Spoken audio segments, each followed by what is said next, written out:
Bom, hoje, mais uma vez, nós estamos aqui no podcast Papo de Engenharia, hoje com uma referência, pelo menos estadual. Eu não sei nacional, porque eu não sei se a referência do Wagner Widen vai no Brasil todo, mas estadual, com certeza, o Wagner Widen é uma representação da engenharia. Eu conheço o Wagner, não conheço o Wagner pessoalmente, é a primeira vez, é um prazer imenso conhecê-lo, mas conheço você de diversas atividades públicas que você teve. Você é um engenheiro que decidiu pela sua vida como trabalhar para a vida pública e dirigir a vida pública. Eu conheço você da SEDAI, secretário de Educação, e você sempre esteve nessa área de obras e tal, em Petrobras e tal.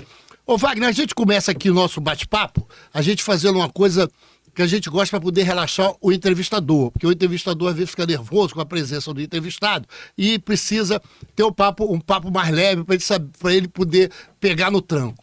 Assim, como é que você começa na engenharia? De onde você vem? Você é carioca? Você veio, eu sei que você é carioca da Ilha do Governador, né, até hoje. Então eu queria que você traze uma trajetória do Wagner Widen até chegar na engenharia. Teu pai é engenheiro, como é que é? Essa é uma... Obrigado, Marco. Muito bacana aí estar falando do papo de engenharia, falar especialmente com os engenheiros ou quem quer atuar na engenharia ou que pretende atualizar. Eu sou de uma família pobre mais de classe, indo para a classe média, nascido aqui no Estácio, morei no Estácio até 5 anos. Fui vítima da engenharia, porque quando começa a implementar o metrô, derrubaram a minha casa, eu mudei para a Ilha do Governador. E engraçado, a minha mãe é uma das pioneiras na indústria. Minha mãe fez curso técnico de Química na antiga Escola Técnica Federal de Química, foi uma das primeiras mulheres a trabalhar e foi uma das primeiras mulheres a chefiar uma empresa voltada à atividade de engenharia de produção, que era a Companhia Federal de Fundição ali no Estácio.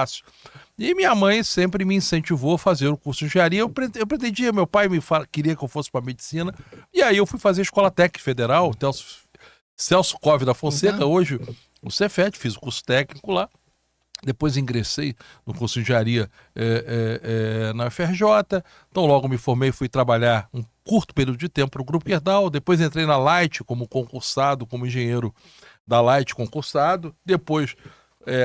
como concursado na Light, fiz o concurso para a Petrobras, trabalhei um longo período da Petrobras e depois fui convidado a atuar na esfera pública. Fui secretário de Energia, Indústria Naval e Petróleo do Rio de Janeiro por 8 anos, assumi a SEDAI também por 8 anos, o período mais longevo na SEDAI. Logo depois da SEDAI eu assumi a FATEC, a presença da FATEC, onde foi a formação dos cursos técnicos. Depois havia uma crise na educação, assumi a Secretaria Estadual de Educação, e depois da Secretaria de Estado de Educação eu fui ser como se fosse o CEO da LERJ, fui ser o diretor-geral da LERJ, e agora eu retornei à Petrobras. Aquele prédio novo. Eu implementei aquele prédio novo da LERJ. Quando eu cheguei lá, tinha contratado, mas aquele prédio não ia terminar, e o André Ciliano me passou o encargo de finalizar aquele prédio. Nós tínhamos uma subdiretoria de engenharia, mas era ligado a mim, e é um prédio, um sucesso. Eu já tinha feito o prédio da SEDAI, quando presidente da SEDAI, que era um prédio novo, que foi também um sucesso. Fizemos o prédio com aditivo muito pequeno, 6%. Quem é da engenharia sabe que quando você faz uma reforma, os aditivos normalmente são da ordem de 50%. A própria lei normalmente permite aditivos até 50%. Então tem a trajetória plural, atuo em 200 outras coisas, já fui conselheiro. Do rádio também atua como comentarista? Já fui conselheiro do CREA, sou conselheiro vitalício do Clube de Engenharia, aqueles que elegem mais de 5 vezes. Sou autor do principal livro voltado à formação de engenheiros, que é o Cartas ao Jovem Engenheiro, que é um livro clássico para formar engenheiros. Uma pena você não trazer ele aqui para apresentar. É uma pena. Eu até me lembrei, eu era a editora Elsevier, ela criou uma série no passado de cartas. Então, cartas a um jovem esportivo, o Bernardinho, jovem político, Fernando Henrique Cardoso, jovem ator, a Marília Pera, jovem economista, o Gustavo Franco. Me chamaram para escrever Cartas a um Jovem Engenheiro. É um livro que eu faço 28 cartas para jovens engenheiros, orientando dentro da minha experiência profissional. Tenho 2 cartas complementares a 2 amigos, na ocasião o Dr. Jorge Gerdau, que foi meu primeiro empregador no curso, quando eu me formei em engenheiro, e o Ike Batista, que eu tinha feito um projeto grande para o Ike Batista. Então é um projeto interessante. Quanto à rádio, Marcos, é uma história interessante. Eu ainda, antes de me licenciar da Petrobras, um dia eu estava na Petrobras e o nosso superintendente de comunicação falou, olha, tem que alguém falar sobre reajustamento de combustível. Uma coisa muito em pauta do que está acontecendo hoje.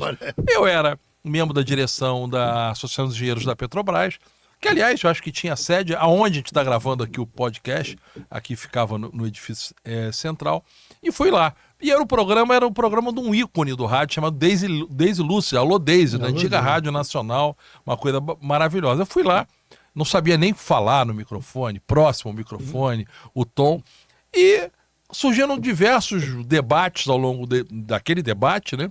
E eu acabei não falando de reajustamento, acabou aquilo, a Daisy achou que você era bem desenvolto? A Daisy, você quer voltar a fazer? E tudo, eu comecei a fazer rádio. Aí depois eu fui chamado para fazer Haroldo de Andrade, que morava na Ilha do Governador, que era um histórico, o Haroldo de Andrade. Depois que o Haroldo sai... Comunicador fortíssimo. Uma lenda. Quem é de rádio, Haroldo de Andrade é uma lenda. Aí depois eu fui fazer o Loureiro Neto, que substituiu ele. Fiz muito tempo na Globo. E depois eu fui, assim, meu passe foi contratado pela Tupi. Fui chamado pela Tupi. E tô na Tupi há 20 e poucos anos. Tem um programa de rádio paralelo que eu fazia, que era da Nova Brasil, hoje é da Nova Paradiso, voltado para engenharia, mas para sustentabilidade, soluções. Então, a rádio acabou sendo uma paixão. Eu acabo fazendo rádio, e você deve sentir isso, que muitas pessoas, eu entro às vezes num Uber ou no taxista, e o cara escuta a minha voz, ele relaciona. E o rádio a voz fica na mente da pessoa. Né? Fica na mente, e aquilo que nós estamos fazendo nesse momento, num podcast ou numa rádio, ele ajuda muito no desenvolvimento do raciocínio, do contraditório, e ajuda profissionalmente, me ajudou muito. Imagine na área da educação, onde os debates eram muito fortes, quando aquelas audiências públicas. Eu tinha audiência pública e estava do outro lado, Freixo, Paulo Ramos, todo o sindicato. Então a gente que executa rádio, que participa de um papo como esse, a gente acaba tendo uma habilidade, uma facilidade de desenvolver, expressar e desenvolver raciocínio, inclusive caminhar para a lógica que ajuda o fato de ser engenheiro. Wagner, eu vou conversar com você, eu vou pegar a sua performance, ou a sua trajetória na engenharia pública. Hoje eu queria que eu esqueci, eu vou fazer aqui o merchandising aqui com você. É que eu tenho aqui um podcast Papo de Engenharia. Eu tenho um blog, isso é um blog. Se legal. Você puder mandar algum texto para mim, para eu botar no blog para mim. Claro. Tem a Bribe, que é do Jorge Omar, você deve conhecer o Jorge Omar. Ele é da Inspeção Predial de Gás. Jorge ajuda a gente aqui. Inclusive, eu fui responsável pela questão da área de gás, trabalhei na questão da inspeção de gás, que foi logo depois da privatização que aconteceu na antiga SEG 97. Eu fui o primeiro secretário pós-privatização. Tem a Contec, que é do Barata, o Barata não veio hoje, que deve ter tido algum problema. Tem a BMEC é a Associação Brasileira dos Engenheiros Mecânicos, que eu participo, você é engenheiro mecânico. Sou engenheiro mecânico e meu filho é engenheiro industrial, engenheiro de produção. Pô. Tem também o IBEC, que é o Instituto do Paulo Dias, você sabe, o Instituto Brasileiro de Engenharia de Custo. Paulo Dias, um ícone na área de engenharia de custo. Fui premiado como homem de custo do ano, possivelmente, acho que em 2008 ou 2009, eu fui escolhido o nome da engenharia de custo do ano. Foi por ele e pelo meu saudoso amigo Chacon. Chacon, grande Francisco. Acho que o Chacon estava lá. Ela trabalhava com ele, o Chacon. Eu não tenho... Aí o IBEC, Instituto Brasileiro de Engenharia, que eles dão uma força aqui para eu e o Barato podermos fazer esse podcast. Eu queria que você dissesse o seguinte, como é que é essa trajetória de engenheiro público? Essa trajetória, como é que isso consegue na sua vida? Como é que você passa a se dedicar à engenharia pública, exercendo uma série de trabalhos dentro da engenharia pública, secretário disso? Como é que é? Para eu depois, como é que fala de engenharia de energia? O que te levou a ser secretário de energia? Por quê? Porque tu era da Petrobras? Você era da Petrobras?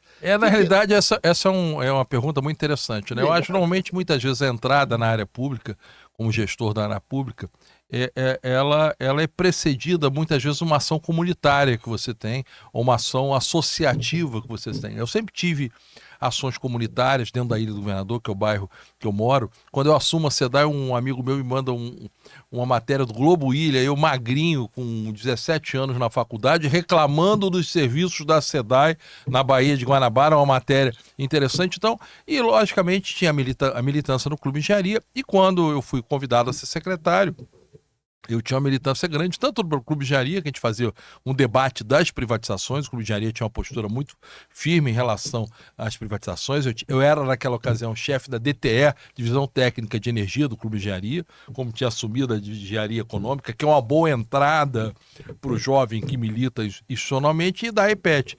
Eu sempre ajudei em programas de governo e fui um dos que coordenei, na ocasião, um programa voltado à área de desenvolvimento, à área de energia, do então candidato Antony Garotinho, porque eu tinha muita proximidade com o Leonel Brizola. O Brizola sempre gostou de mim, porque quando o Brizola foi candidato, eu estava na universidade e eu apostei no Brizola, apostei naquela lenda... Quando ele tinha 1%.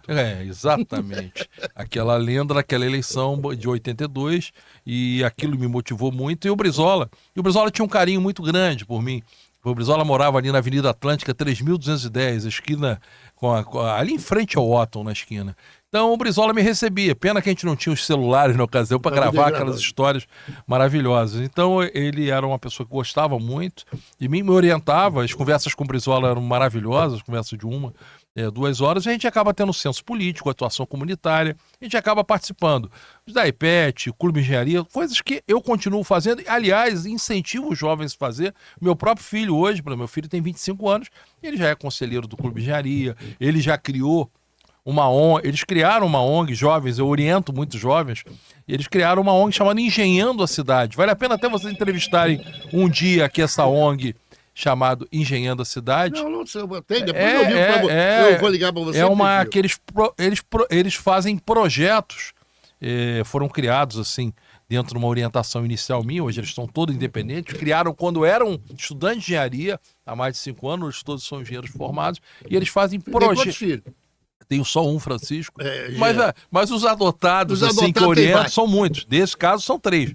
3 engenheiros. O Francisco Victor, o Severino Virgínio, que trabalha no Subsea7, uma empresa na área de petróleo, e o Ian Monteiro, que trabalha... Mas você vai ser secretário de Ciência de Minas e Energia por quê? Na realidade, eu sempre tive, na ocasião... Você já era da Petrobras? Eu já era da Petrobras. Você vai concursado da Petrobras Sou concursado da Petrobras em 1987. Tenho 39 anos de Petrobras. Sou concursado aquele ano que entrou a elite da Petrobras, em 87, no antigo serviço de engenharia. E naquela ocasião... A engenharia da Petrobras é top, né? Era top. E eu entrei para o grupo de elite da Petrobras com o antigo CEGEM. Então era um concurso... Mas aí você vai para a secretaria do governo Brizola ou não? Não, é do governo Antony Garotinho. Mas o Garotinho era o candidato Brizola, ele era o PDT.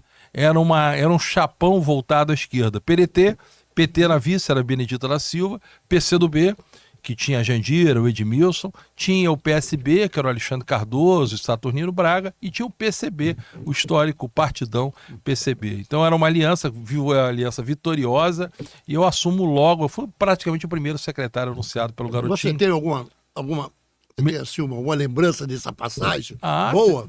Tenho, na realidade é uma passagem interessante, porque na realidade praticamente o único que era um secretário técnico era eu do grupo. Então era de alguma maneira muitas coisas que eram discutidas no governo. O governo Garotinho ele foi muito positivo do ponto de vista de atração de empresas, mas uma passagem muito interessante que não está voltado para a engenharia, mas indiretamente trouxe benefícios a engenheiros, é a questão da diversidade, foi quando a gente começou discutir as cotas raciais. As cotas raciais, elas começam no Rio de Janeiro, no estado do Rio de Janeiro, quando a gente começa a criar um grupo, era um grupo. Tinha o Fernando Peregrino, que era o presidente da FAPERJ, engenheiro. Continua agora, tinha CNPq, né?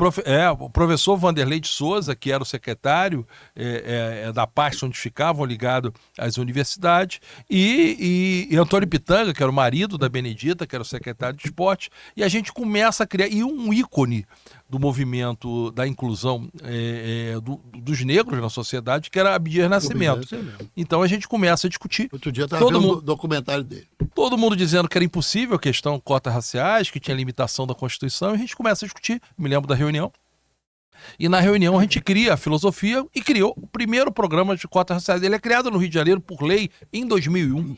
E o governo federal só cria as cotas raciais em 2012, 11 anos depois. Todo mundo achava que era impossível. E eu acabei sendo um garoto propaganda, porque eu acabei contando uma história interessante. O Abdias, na ocasião, pulou muito, mas o garotinho, né, na sinceridade dele, ele era o seguinte, que eu sou lourinho, de olho claro, mas a minha mãe, como a minha mãe trabalhava pela área industrial fora, quem me criou, basicamente, foi a minha mãe, a Elisa, a minha mãe, dona Lida, é saudosa, a Elisa está comigo até até hoje. E era negra, e eu senti o preconceito do fato de lourinho com uma negra, eu senti o preconceito contra a minha mãe. E eu falava nessa conversa, como eu estou tendo com você, que na minha turma de engenharia não tinha um negro, e na minha turma de administração, eu fiz de administração também na UERJ, não tinha um negro. O garotinho falou, esse é o ícone a apresentar. Eu acabei sendo porta-voz, a discussão em muitos debates, eu ia apresentar o debate mostrando o preconceito que existia contra alguém que tinha não preconceito em relação... Você sabe que isso me leva a uma discussão que eu tive agora, emocionante, lá no Armazém 3,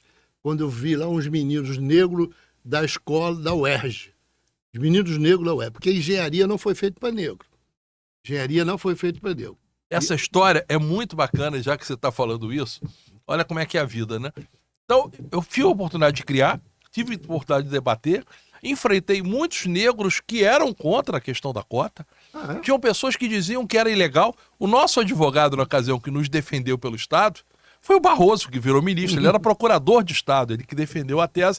Depois que a tese do Rio prospera como sendo uma tese com cobertura constitucional, quando meu filho entra para engenharia, Francisco, e ele entra lá no fundão, na FRJ, no Bloco F, um dia eu vou fazer a matrícula por ele, porque ele morava fora do Rio de Janeiro, tinha feito curso técnico também no IFE, e eu pego a procuração dele para fazer a matrícula. No dia que eu entro no auditório, aquele auditório do Bloco A, maravilhoso, eu me emocionei porque é o seguinte, eu vi uma quantidade de jovens negros e pardos que era impensável fazer na matrícula para engenharia. Aquilo foi uma grande emoção. É, porque aí você se sentiu realizado ali? Me senti realizado porque eu vi que aquela pequena atitude, aquela pequena discussão, de alguma maneira dava resultado. Era impensável no passado você ter jovens negros fazendo engenharia na UFRJ, que era considerado a mais preocupada. E com coincidência, o auditório todo lotado só tinha uma cadeira vaga. Estava junto de um jovem negro que eu apoiei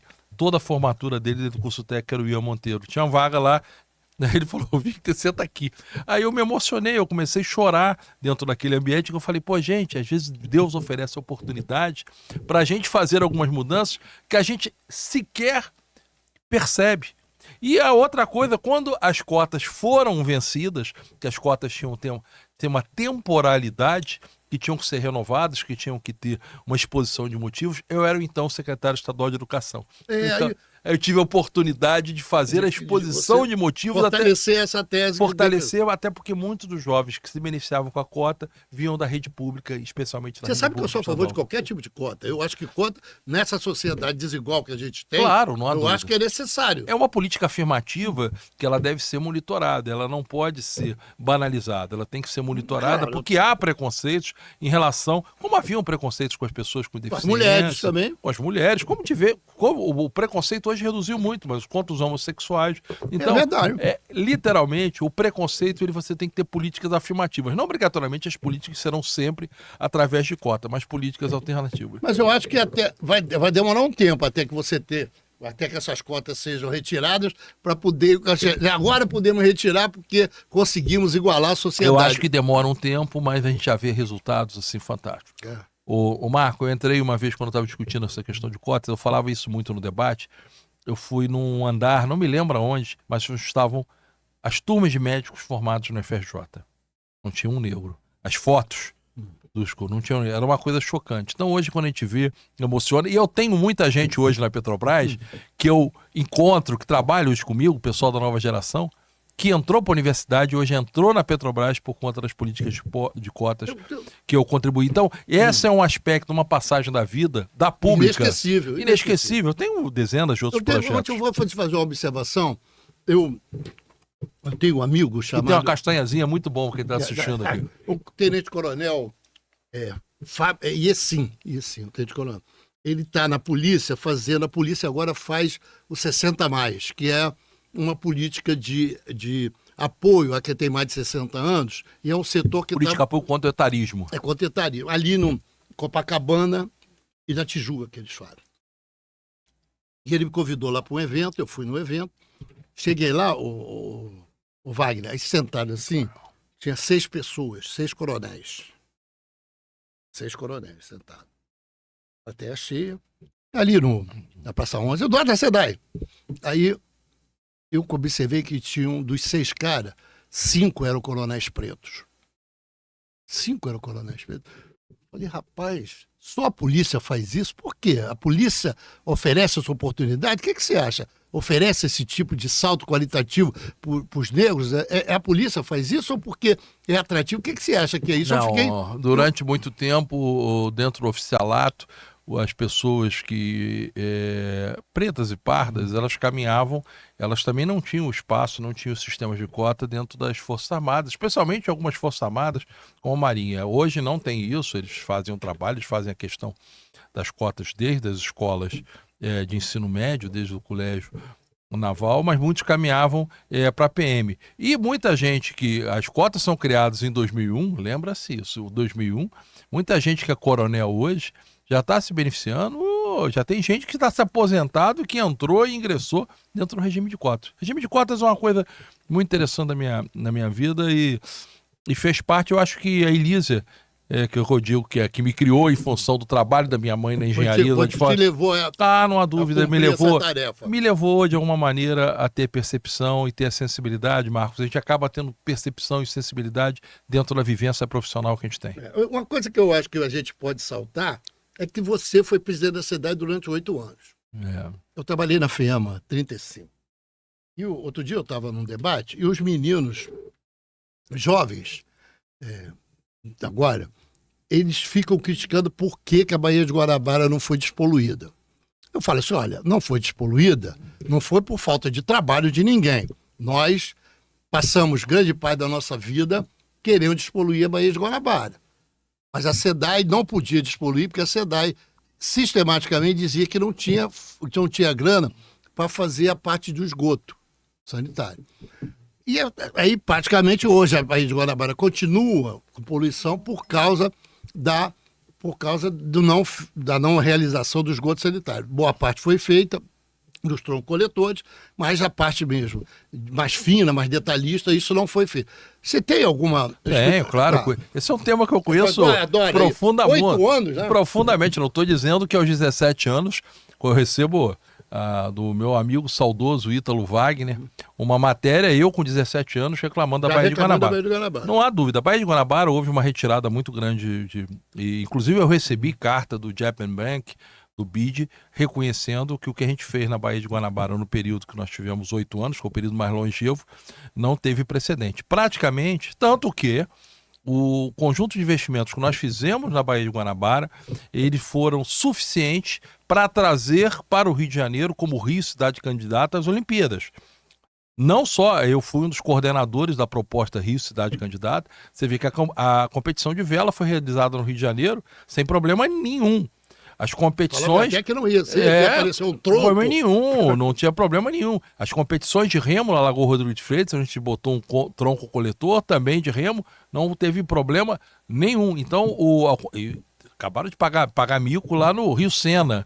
Então, nós fizemos o dever de casa. O grande problema hoje que você tem de enfrentamento são alguns lançamentos concentrados, onde a iniciativa privada que assumiu o compromisso há cerca de 5 anos de fazer investimento, não terminou, que são os lançamentos em São Gonçalo e alguns lançamentos em rios da Baixada Fluminense. Mas a maior parte dos lançamentos aqui, eles foram retirados. Por exemplo, o emissário de Ipanema, ele está funcionando. O emissário da Barra, fui eu que inaugurei o emissário da Barra. O emissário da Barra foi você. Eu botei 20 elevatórias na Barra da Tijuca. O emissário da Barra teve uma briga muito grande. Eu me lembro de Evandro contra o professor Breno. Atrasou 30 anos aquele emissário da Barra, porque discutiram. Aí o Brizola disse que não fazia. Eu inaugurei o emissário no Rio, inaugurei o emissário, no dia tentaram... Com a estação de tratamento. Com a estação de tratamento. Eu inaugurei 100 estações de tratamento e depois inaugurei a estação de tratamento e provei que dava para inaugurar 100 estações de tratamento e tentaram montar uma operação para me prender no dia. Era uma briga disso que você defendia que o emissário, só o emissário já resolveu. Já resolvi. Então, mas aquilo foi colocado na Constituição Estadual. Então, eu inaugurei a Estação Alegria.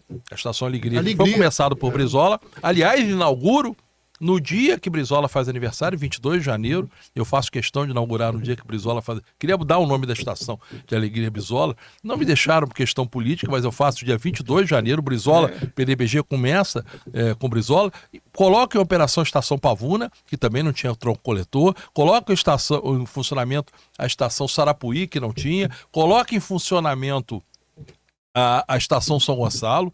Então eu botei os conjuntos de estações que estavam paradas em funcionamento. E além do mais, fiz uma série de lançamentos derivando, por exemplo, aqui você deve se lembrar que na perimetral tinha aquele lugar onde o pessoal ficava em cima pescando tainha, porque era um grande lançamento de esgoto, era quase 1.000 litros por segundo, uma caixa d'água a cada segundo, e eu derivei, fiz um grande tronco coletor, levando até a Estação Alegria Caju. Essas atitudes tuas, 30%, 40%? Não, hoje a gente saiu de uma situação de uma 20% de carga orgânica que era tratada do que era lançado para algo hoje da ordem de 65%, 65%, 70%, o que está numa condição muito favorável. Por exemplo, as línguas negras da Praia da Bica, que eu moro na Ilha do Governador, eram 8 línguas negras, estavam há 50 anos, e nós retiramos as línguas negras, e foi um sucesso, e hoje, muitos momentos do ano, a Praia da Bica na Ilha do Governador está liberado o banho. A Praia da Guanabara na Ilha do Governador, na freguesia, mesmo liberado por banho em muitos períodos. A Praia de Paquetá, do Dilmin, que estava fazendo uma gravação, ela está liberada muitas vezes o banho. O problema é o seguinte, hoje o grande desafio, além de lançamento de rios, é o chamado lixo flutuante. O lixo flutuante não é uma atividade da companhia de saneamento, é um trabalho que você tem que associar com as companhias de saneamento todo o Rio de Janeiro. Eu acho que esse é um grande desafio da Baía de Guanabara hoje no programa de poluição.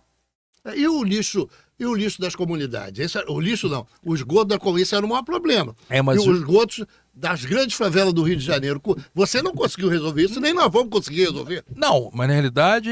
Tem solução? Claro que tem, porque na realidade você tem um problema que nas comunidades você coleta o esgoto dentro do regime de tempo seco, que é dentro... São poucas das comunidades hoje que você tem a chamada vala negra, você tem um sistema de coleta que vai para um sistema de tempo seco. Por exemplo, a Rocinha e literalmente ali São Conrado, aquele lançamento do Vidigal hoje vai para a levatória, feito um tronco coletado e joga vai no emissário. Na Ilha do Governador, o esgoto é lançado para a estação Etig. Aquela estação está funcionando da ilha? Está funcionando. Eu deixei coisa e agora eles deram quando privatizou, pararam, e eu tive visitando como cidadão, eles estão retomando essa estação, a construção da estação agora. Wagner, mais uma coisa.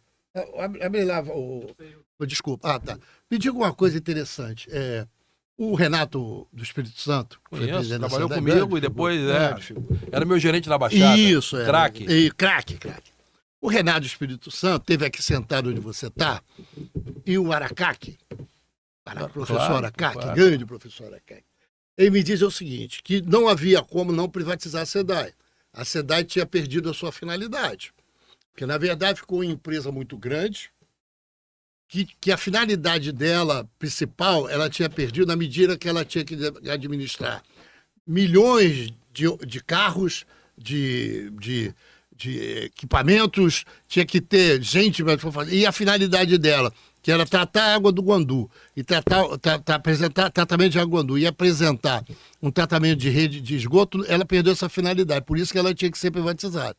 Será que eu acho estranho o Renato falar isso. E o Aracaque. Tem um podcast do Renato. Eu discordo de maneira rotunda, brutal, ao contrário. O serviço da SEDAI era um serviço colocado de excelência, basta falar.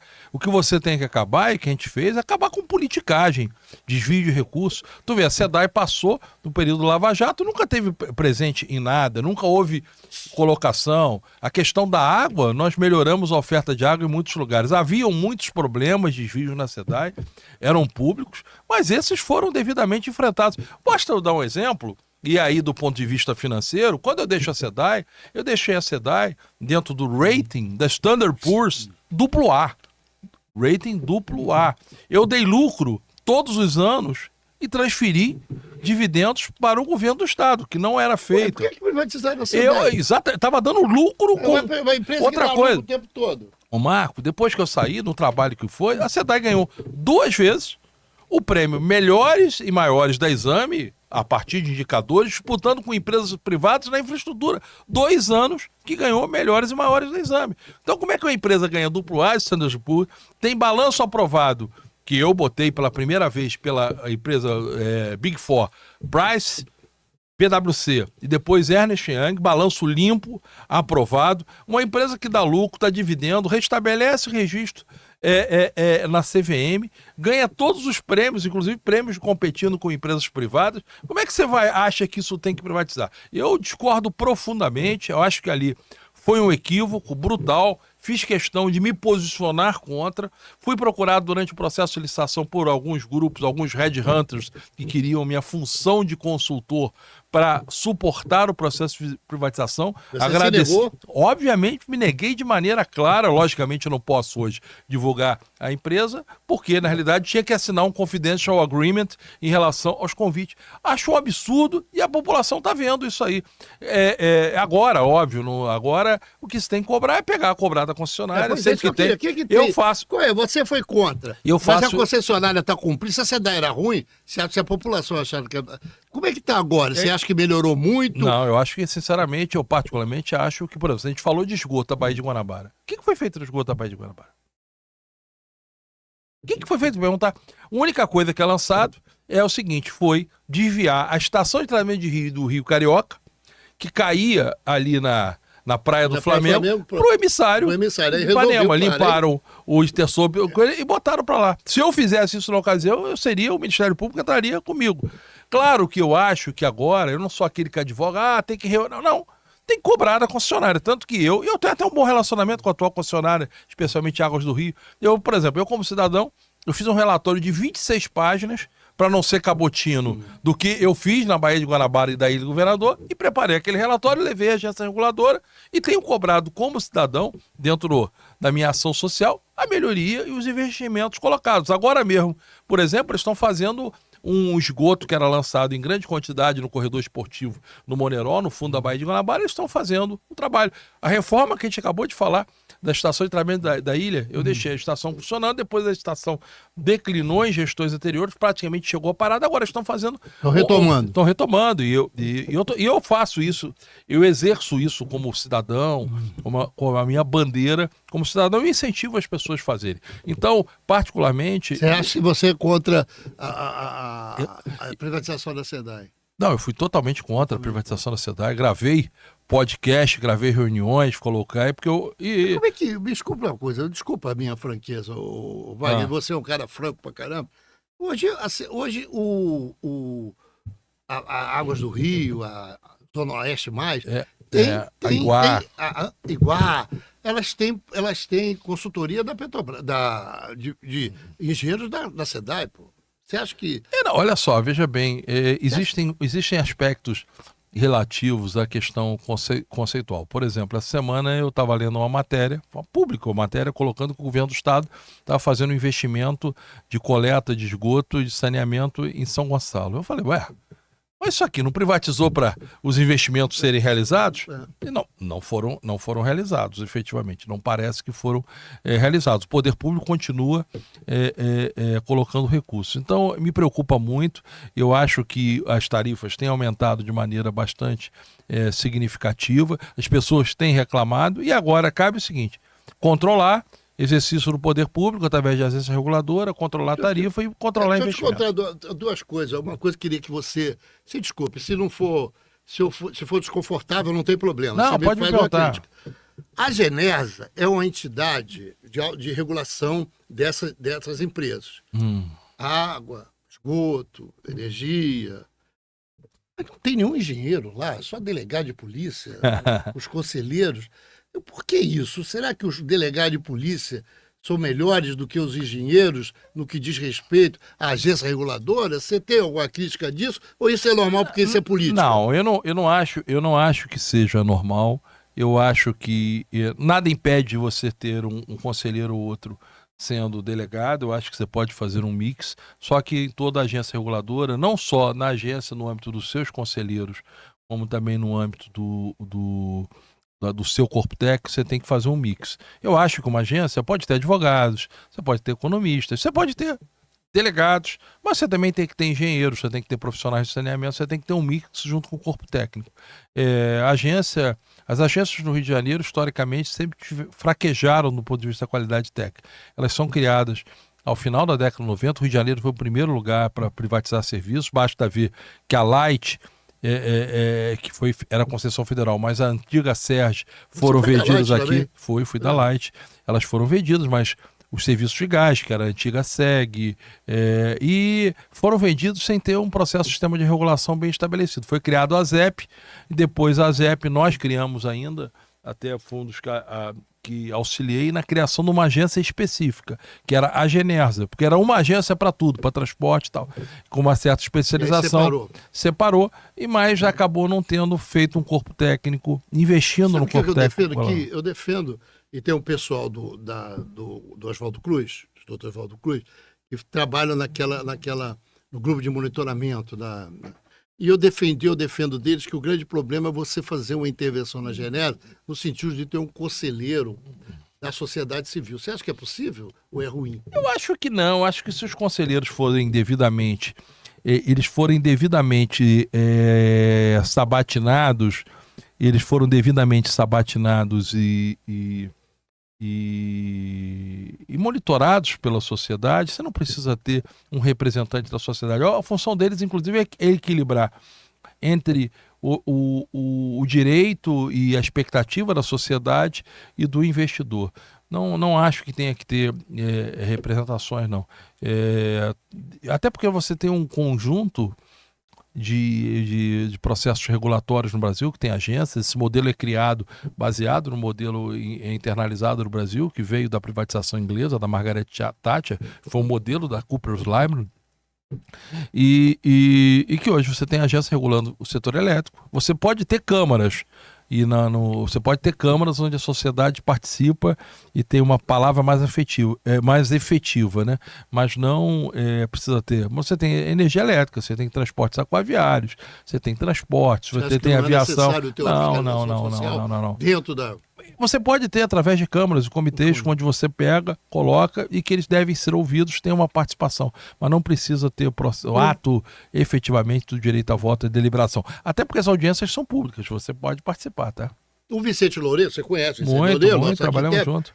O rei da região metropolitana, que defende um governo metropolitano, ele é da AGETRANSP. Fizemos aqui uma conversa sobre região metropolitana e tal, que ele defende bem. Mas o Loureiro é brilhante. É brilhante. E ele até escreveu um artigo para mim, escreveu um artigo que eu coloquei no meu blog. Ele disse que é o seguinte, pegar a sua experiência de profissional público, né? Gestor público. A privatização da Supervia foi extremamente dolosa no estado do Rio de Janeiro. Foi dolosa. Ele acha que aquilo foi como é que chama? Uma coisa que foi feita, que por isso que não dá resultado a Supervia. Você conhece? Não, olha só, veja bem. Lógico, o Loureiro hoje é um profissional competente, ele está na GETRANS, pelo que você está dizendo. Então ele é um cara que tem um conhecimento certamente mais profundo das condições contratuais. Inclusive a Supervia, salvo o melhor juízo, eles estariam relicitando ou repassando, e essas eventuais lacunas elas podem ser corrigidas diante de uma nova. Eu não acho que o poder público ele tenha que estar tudo na atividade econômica, na atividade civil. Também não acho que ele tenha que ser excluído totalmente. Há equilíbrios, acho que alguns segmentos que você pode ter, inclusive, uma participação mista e efetiva. O que você não pode é demonizar a atividade pública, a atividade do serviço público, como é demonizado. Um exemplo melhor disso que a gente está vivendo é agora. A crise no Irã, e a Petrobras. Se nós não tivéssemos uma Petrobras, Inclusive o presidente Lula disse que vai voltar para a distribuição. Isso é um assunto que não dá para eu entrar no mérito, porque eu acho que foi criminoso a venda da BR Distribuidora, que ela tinha um papel, inclusive, regulatório, não só nos derivados, como também a Petrobras tinha uma participação numa empresa GLP, que era a Liquigás. Agora, se não tem uma Petrobras numa crise como essa, nós estaríamos num caos absoluto. Tem impacto? Tem impacto, mas caos absoluto. A Petrobras Você defende privatização, é isso? Não.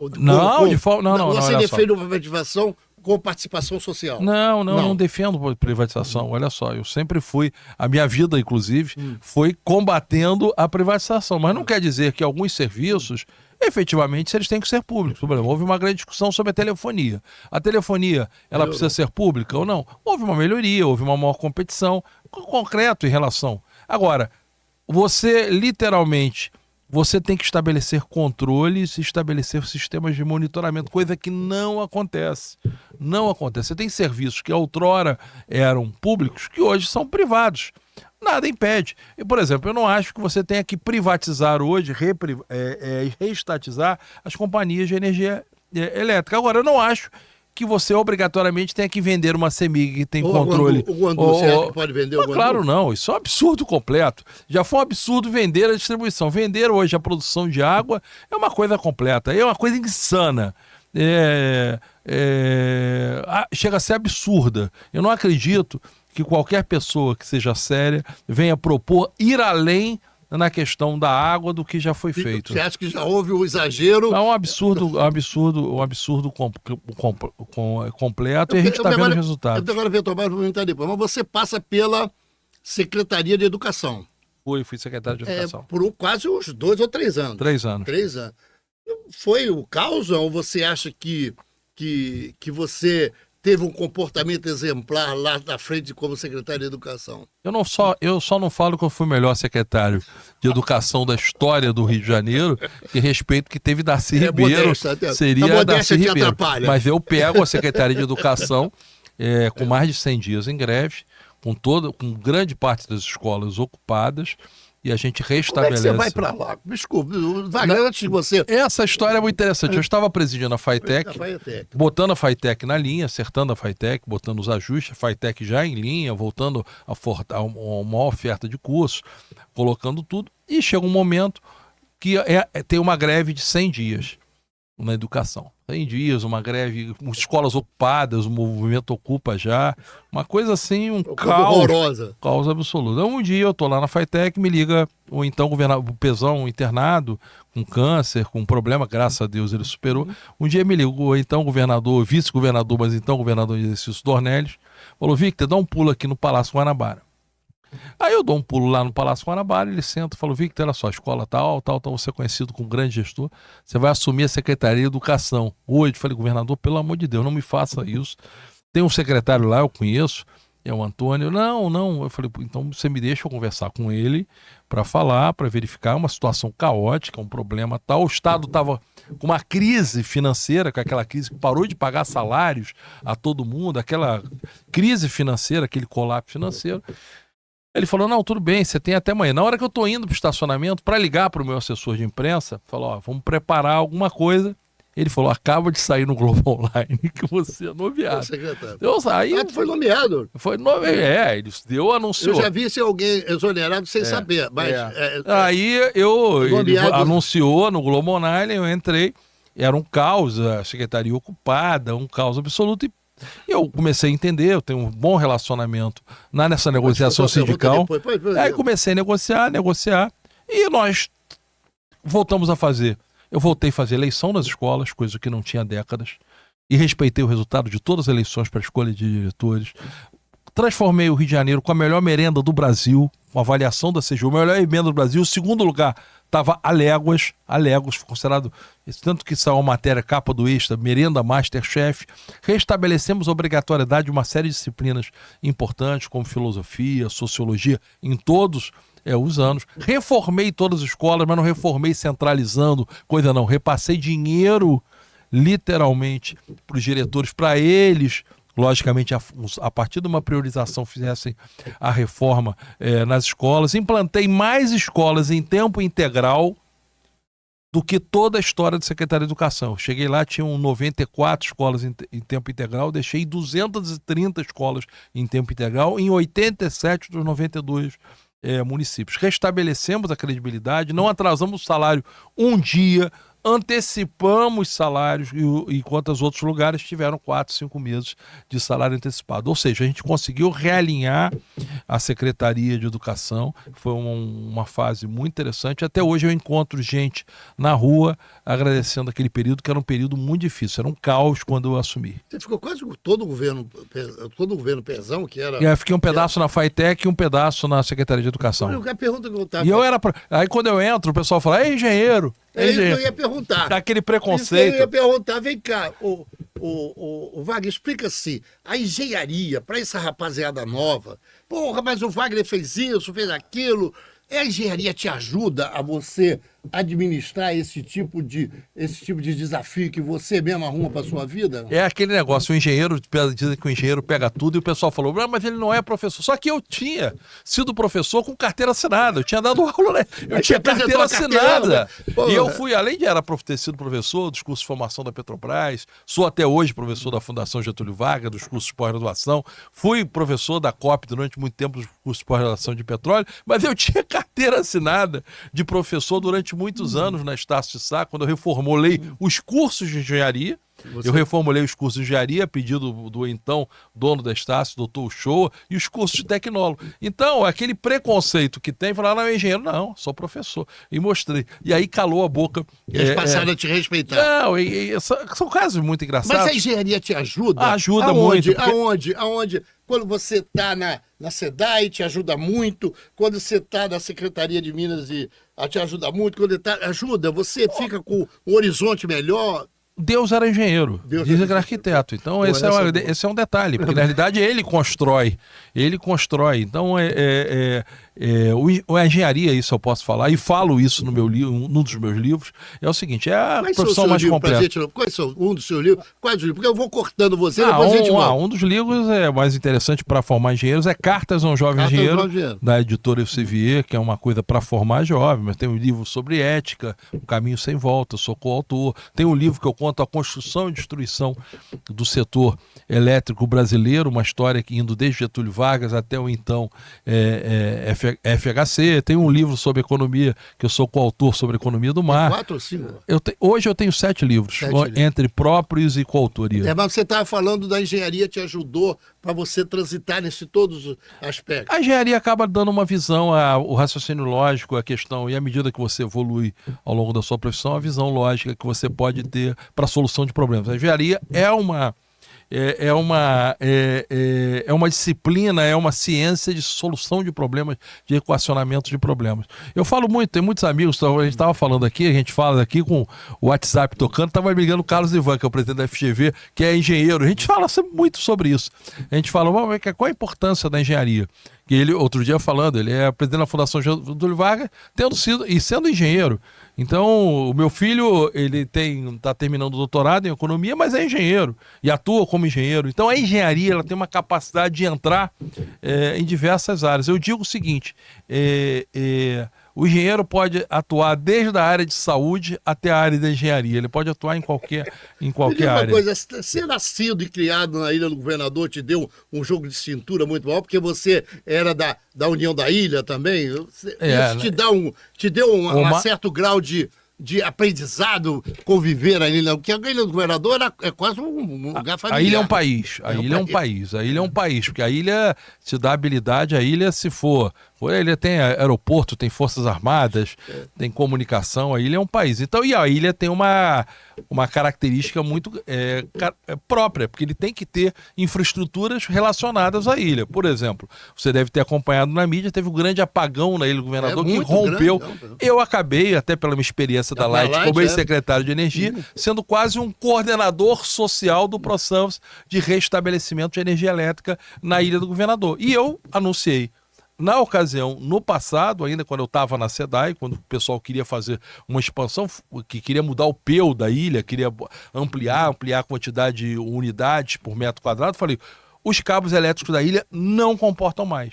E aconteceu o que eu previ. Na realidade, você teve um crescimento de demanda, os cabos ficaram antigos, teve um sistema de colapso e rompeu tudo. Então a ilha é um grande centro de aprendizado. A própria quadra da União da Ilha, é um lugar que eu frequento desde cedo. Por exemplo, se você vê o camarote que é colocado em camarote em balanço, quase em balanço, em vidro, colocado, o desenho é meu. Eu que fiz o projeto do camarote da União da Ilha. Você foi diretor, né? Fui. Não, diretor não, eu sou sócio da União da Ilha, mas sempre estive presente e ajudando a União da Ilha. Você é crítico agora de futebol, você é tricolor doente, né? Sou tricolor. Maracanã? Sou ótimo, claro, eu não vou ao Maracanã desde garoto. O primeiro jogo que eu fui, eu devia ter 12, 13 anos, levado meu pai. Faço projetos de voluntariado, escrevo séries para para Globo. Hoje eu sou coautor de séries. Você Atuo nas séries. você chegou a ser candidato a presidente do Fluminense? Não, eu fui candidato a vice. Retirou. Não, eu fui candidato a vice. O Fluminense, quando estava renunciando o então presidente, o Abad, era necessário montar uma chapa. Então veio uma chapa, que era o Ricardo Tenório, que nós chamamos a chapa, e a chapa estava meio morna. Pessoal meio morna do ponto de vista de agito, apesar de a pessoa ser o vice, era uma pessoa ótima, inclusive é engenheira. Me chamaram para ser o vice em cima da hora da eleição, então fui candidato a vice. No Fluminense se elege o presidente e o vice-geral. Mas perdemos para o atual, que era o atual presidente. Continua? Continua. Ele continua agora como diretor. Uma coisa meio... Conversando essa coisa, por que a gente conversa essas coisas? Para todo mundo entender que você é um engenheiro eclético. Eclético. Se der para você fazer, você é um executor de coisas, você é um operador de coisas. Se eu me gosto der, eu de faço. Me dá, eu faço. Exatamente. Se for desafio, é pior. Eu faço mesmo. O professor Atlas, que você não conhece, o geólogo da UFRJ, estamos conversando aqui sobre... Eu converso com uma pessoa de coisas. Estamos conversando aqui sobre terras raras. Eu não entendo porra nenhuma de terras raras. Aí eu chamei ele para conversar. Porque o que eu conheço de minério é aquele negócio de valor agregado, que o minério vai... porque não... E ele me fala assim, Marco Antônio, eu falei, mas os chineses já tem lá 40% das terras raras lá. Mas por que o chinês sabe que aquilo ia ser bom? Porque eles diziam ter que utilizar aquele negócio em algum momento. Ele falou, porque lá tem planejamento. Lá os caras estudam uma coisa... E o governo chinês, até o Xi Jinping, são engenheiros. Eles maximizam a questão da mais alta liderança do governo a partir de engenheiros. Eles maximizam a colocação de engenheiros. Os chineses tiveram um processo de superação muito grande. Esse dia eu estava assistindo um filme com meu filho que conta da revolução do início do século passado dos chineses, que são 55 dias em Pequim. E você vê o que era os chineses, o que eram os países ali na exploração, o que eles se viraram. Hoje, eles fizeram uma revolução, eles tiveram planejamento, tiveram determinação. E... O Brasil falta planejamento? O Brasil falta planejamento determinativo. A gente hoje, por exemplo, a gente consegue... Quando teve a crise do apagão de 2001, era o secretário de Energia do Estado. Eu fui um dos coordenadores do apagão para a região Sudeste. Uma das coisas que nós concluímos é criar um órgão de planejamento, que é a EPE. Empresa de Pesquisa Energética, por quê? Que é quem modela a expansão do setor elétrico brasileiro, as novas energias. Acho que faltam mais EPEs e com uma política até menos orientativa e mais determinativa que o Brasil atue. Planejamento é fundamental para crescimento. Você, quando os caras começou a faltar luz na ilha, você falou, esses cabos não vão resistir. Você já tinha dito isso. Já tinha avisado. Copacabana deu o mesmo processo agora, porque na verdade, quando você começa a ligar aquela porrada de ar-condicionado naqueles hotéis tudo 100%, isso? Copacabana, outro dia eu recebi uma ligação de um pessoal da polícia pedindo uma opinião sobre a avaliação. Acho que foi um conjunto de coisas. Durante muito tempo você teve aquele problema da explosão dos bueiros. Eu estava à frente da SEDAI, que queriam inclusive entubar a SEDAI. Ali era uma falta de investimento muito grande. Eu acho que Copacabana há um crescimento de carga, um crescimento de demanda, há um envelhecimento dos cabos, há um crescimento de demanda em função da temperatura, mas aconteceram uma série de roubo de sistemas de contingência que eles não conseguiram monitorar num ponto adequado. É uma malha que você teria que conseguir redistribuir em contingência, mas teve uma série de roubos que eles não conseguiram monitorar, não conseguiram investir. Mas o problema que acontece hoje na Zona Sul é muito... Ilha? Não, é diferente, porque na ilha era um grande cabo alimentador. Aquilo ali é um problema de falta de contingência no sistema de malha, o net dele falta contingência. E aí você tem sobrecarga e você tem rompimento. Eu acho que, falando com a Light vai começar a fazer um monitoramento efetivo em relação à abertura dos pontos de acesso para eventual roubo. E outro dia ele me falou, falando com um dos diretores da Light, O Alexandre, que é o presidente, o próprio Vinícius, eles estão fazendo um projeto de pesquisa para pegar o DNA do cobre. Então eles vão conseguir monitorar o DNA do cobre, quem vier a roubar aquele cobre, identificar que um produto está utilizando aquele cobre. Quer dizer que a gente está se especializando, mas o ladrão também está se especializando. Mas não há dúvida. O meu diagnóstico foi justamente esse. Quando o cara da polícia me perguntou, Marcos, você sabe o seguinte, não foi roubo de um morador de rua. Foi roubo de alguém que trabalha com o setor, porque ele tem que saber literalmente o que o sistema que está desconectado ou não, fazer detecção de tensão. Ali foi um roubo qualificado. Eu pergunto, outro dia perguntando a alguém, o prédio da Musemo com 13 andares que o cara faz na clandestinidade, tem engenheiro por trás disso ou não tem? Claro. Alguém consegue fazer um prédio de 3 andares sem engenheiro? Claro que teve. Tudo ali, basta ali, eles só não fizeram a RT. Mas claro que teve engenheiro por trás. Eventualmente você pode ter uma queda da qualidade porque o cara tem que flexibilizar uma série de normas para tornar aquele processo mais barato, aumentar as margens. Mas teve engenheiro orientando, não foi só mestre obra, não. Deixa eu te perguntar uma coisa agora sobre Petrobras. Petrobras, você sabe que eu defendo petróleo, assim, eu estudei no Colégio Visconde de Cairu, você sabe, ali no Meia. Sei. Então, Estadual. Estadual. Estadual. E tinha uma professora, uma nipônica, oriental, eu não me lembro o que era, acho que era japonesa, de geografia. Ela entrava e falava assim, olha, vocês que são garotos novos vão ter que estudar muito, porque o petróleo vai, 1966, 87, o petróleo vai acabar nos próximos 20 anos e não vai ter mais essa energia petróleo. Aí passou-se 66,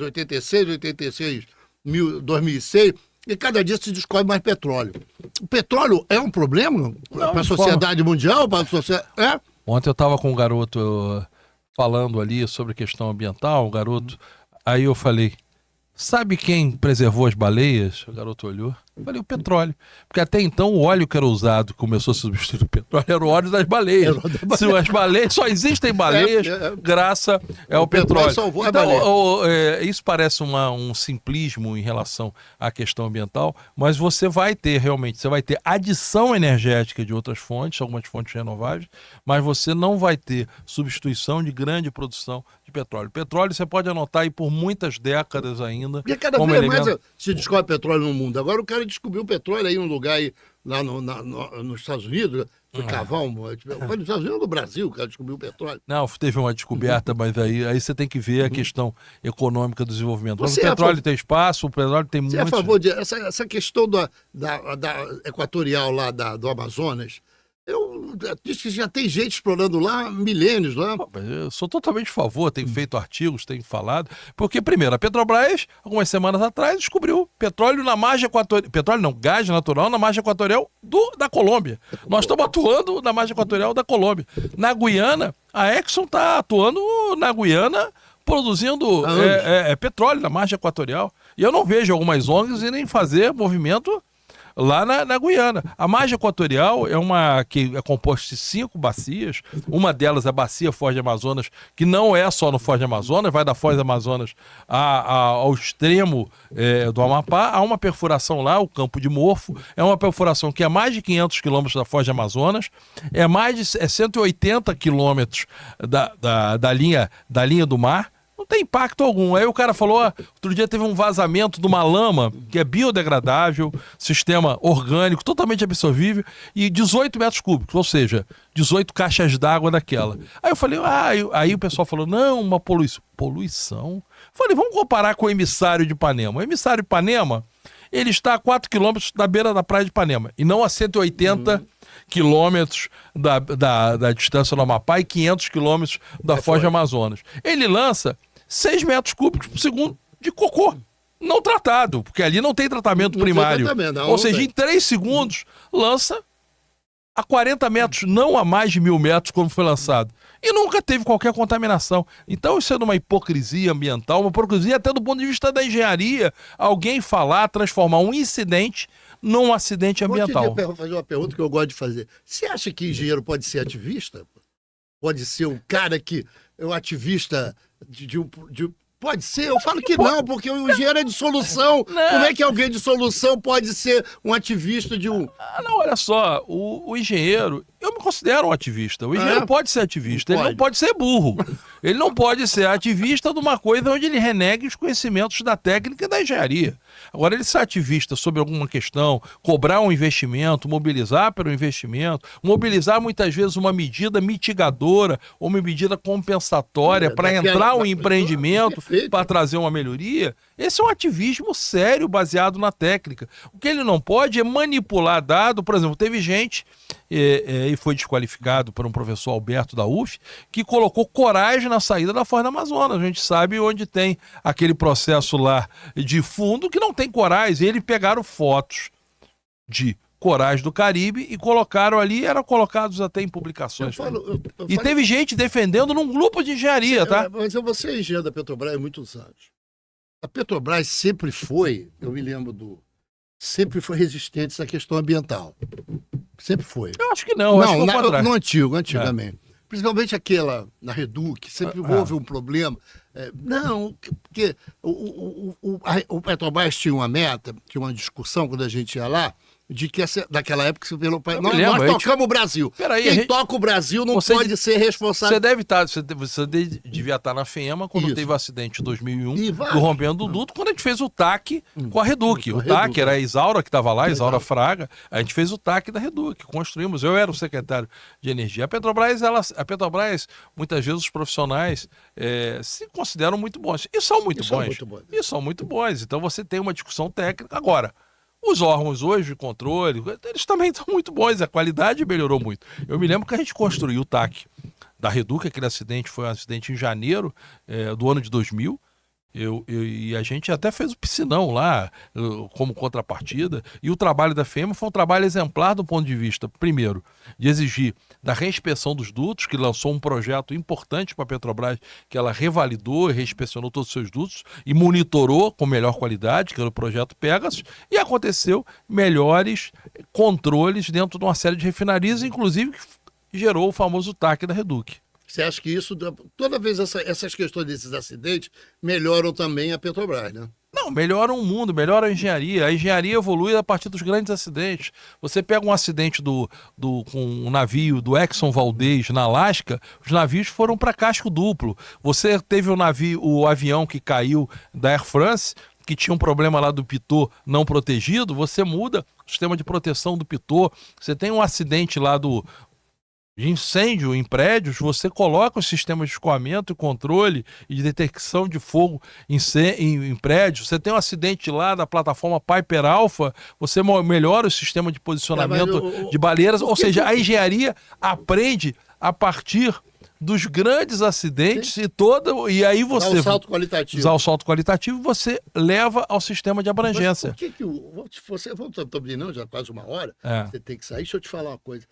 Por que os meninos não querem mais estudar engenharia? Hoje a gente tinha 1,6 milhão estudando engenharia, hoje tem 700 mil, evasão de 60%. Os garotos preferem ser influencer, preferem ser cantor sertanejo. Por que ninguém quer? Marco, isso é uma discussão muito importante. Na realidade, a gente também tem que evoluir na engenharia. A gente falou de meio ambiente agora, né? Outro dia o meio ambiente, eu sou formado na década de 80, na época que meio ambiente era uma coisa totalmente secundária, você até desconfiava, se o professor dava meio ambiente, falava, isso é bicho grilo, isso foi um baseado. Quando não dizia que o cara era viado. Olha, eu falava, porra, era preconceito, era crescente, preconceito uma coisa do totalmente... preconceito. Aí eu me lembro que era uma disciplina, introdução à engenharia no meio ambiente. Outro dia eu fui ver, do meu filho, quase 40 anos depois, continua sendo uma disciplina. A gente evolui muito pouco. Então, os 4 cursos de cálculo são muito conservadores. Por exemplo, o nível de evasão numa escola de elite, como a UFRJ, é muito elevado. A gente não pode assustar os jovens. Eu digo o seguinte, eu tenho um dos capítulos desse livro, Cartas de Avião, eu odeio o cálculo, porque tem garoto que no primeiro período, ele dá aquele baque do cálculo, e vira uma loucura total e acaba tendo evasão. Eu estou falando de elite, não estou falando das escolas. Então a gente tem que... parar de assustar os jovens em relação à engenharia, temos que tornar as engenharias mais modernas, temos que fazer engenharias que aproveitem mais essas competências que esses jovens fazem melhor do que nós fazemos. A questão de controle de processos, a questão da integração com a informática, a questão da inteligência artificial para produzir soluções de engenharia, a questão da engenharia de custos, que a gente está falando que é muito coisa, a questão do meio ambiente, ou seja, a engenharia ela tem que permanentemente se modificar. E é muito difícil fazer isso, nós somos muito conservadores. Quando eu fui acertar os cursos todos de engenharia da Estácio, eu fui justamente pelo Dr. Show, porque aí ele era mais fácil que era privado, porque haviam pessoas que consideravam seus cursos como feudo. Por exemplo, eu sou um dos criadores do curso de engenharia de petróleo com o professor Carlos Dias, e criamos a UENF, a LENEP lá em Macaé, a ENF, eu que inaugurei, eu consegui o recurso. Aí um dia na Estácio eu quis modificar a grade do curso de engenharia de petróleo, que eu tinha escrito com o professor Dias. Eu tinha feito as caixinhas. E o professor lá falou, não, professor, o senhor tem que ver isso aqui. Eu falei, você não tem que ver, esse curso foi eu que fiz com o professor Dias. Eu que escrevi com ele. Você não entende nada disso. O cara estava copiando, querendo justificar, por quê? Porque já tinha os nichos definidos. Fizemos um curso melhorado, voltando, pegando a questão do refino. Os biocombustíveis eram contra colocar a questão... Biocombustível era outra coisa interessante. Precisa... A Petrobras tem uma empresa. Claro, é uma empresa, biocombustível, a questão do logístico, os combustíveis de origem bio, de origem que venham ou parte animal, ou vegetal, ou sintéticos, é uma tendência, né, para a indústria do petróleo e da indústria de energia. Então há uma dificuldade em adaptar os cursos, torná-los mais dinâmicos. Tu vê, a UERJ, que era uma empresa, era uma universidade indiretamente ligada a mim, até hoje não tinha criado o curso de engenharia de petróleo.